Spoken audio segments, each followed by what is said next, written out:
शनिवार 13 जुलाई 2024 को पेंसिल्वेनिया के बटलर काउंटी में चुनावी रैली के दौरान एक बंदूकधारी ने अमेरिका के पूर्व राष्ट्रपति डोनाल्ड ट्रंप पर गोलियां चलाई। एक गोली उनके कान को छूकर निकल गई। वहीं रैली में शामिल एक व्यक्ति की मौत हो गई और अन्य 2 लोग गंभीर रूप से घायल हो गए। FBI ने इस घटना को पूर्व अमेरिकी राष्ट्रपति की हत्या का प्रयास बताया। अमेरिका के इतिहास में अब तक 17 राष्ट्रपतियों या राष्ट्रपति के उम्मीदवारों की हत्या की कोशिश हुई है, जिसमें 4 राष्ट्रपतियों ने अपनी जान गंवाई जबकि 13 बच गए।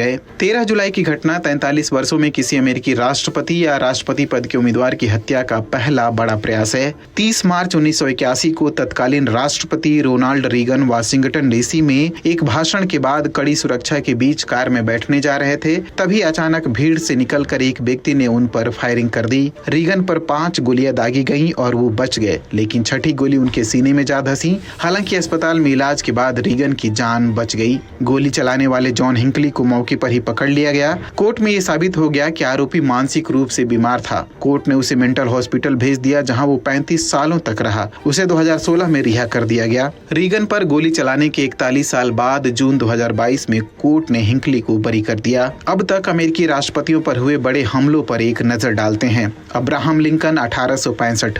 अमेरिका के 16वें राष्ट्रपति अब्राहम लिंकन जब फोर्ड थिएटर में नाटक देख रहे थे, उसी दौरान जॉन वाइक्स बूथ नाम के व्यक्ति ने उनके सिर में गोली मार दी। अगले दिन इलाज के दौरान उनकी मौत हो गई। लिंकन को गोली मारने वाला 10 दिन बाद मुठभेड़ में मारा गया। William McKinley 1901। अमेरिका के 25वें राष्ट्रपति विलियम मैकिनली एक इवेंट के बाद लोगों से मिल रहे थे। उसी दौरान लियान चोगास नाम का व्यक्ति राष्ट्रपति के करीब आया और उन्हें 2 गोलियां मार दी। एक गोली उनके पेट में लग गई। डॉक्टर गोली नहीं निकाल पाए, जिससे उनके पेट में घाव हो गया। गोली लगने के 8 दिन बाद उनकी मौत हो गई। Theodore Roosevelt 1912। रूजवेल्ट विस्कॉन्सिन में हत्या की कोशिश के दौरान बच गए। उन्हें सीने में गोली लगी थी, लेकिन मेडिकल सहायता लेने से पहले तक उन्होंने अपना भाषण जारी रखा। हालांकि उन्हें राष्ट्रपति पद पर आते हुए नहीं, बल्कि उसके बाद गोली मारी गई थी। Harry S Truman 1950। Truman Puerto Rican राष्ट्रवादियों ऑस्कर कोजालो और ग्रिसेलियो टोरसोला द्वारा की गई हत्या के प्रयास में बच गए। ट्रूमैन को कोई नुकसान नहीं हुआ। हालांकि टोरसोला और व्हाइट हाउस के पुलिस अधिकारी मारे गए।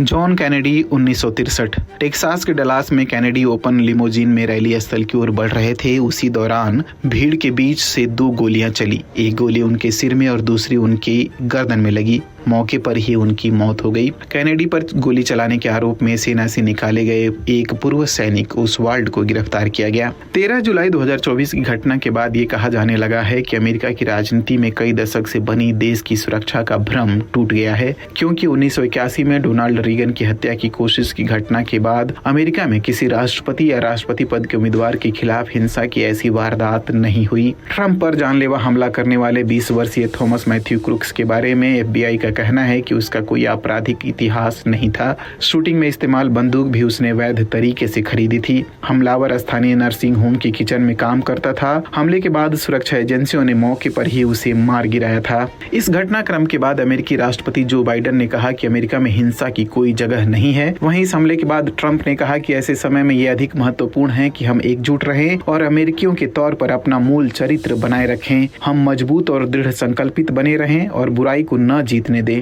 ट्रंप ने कहा, हम डरेंगे नहीं और जुझारू बने रहेंगे।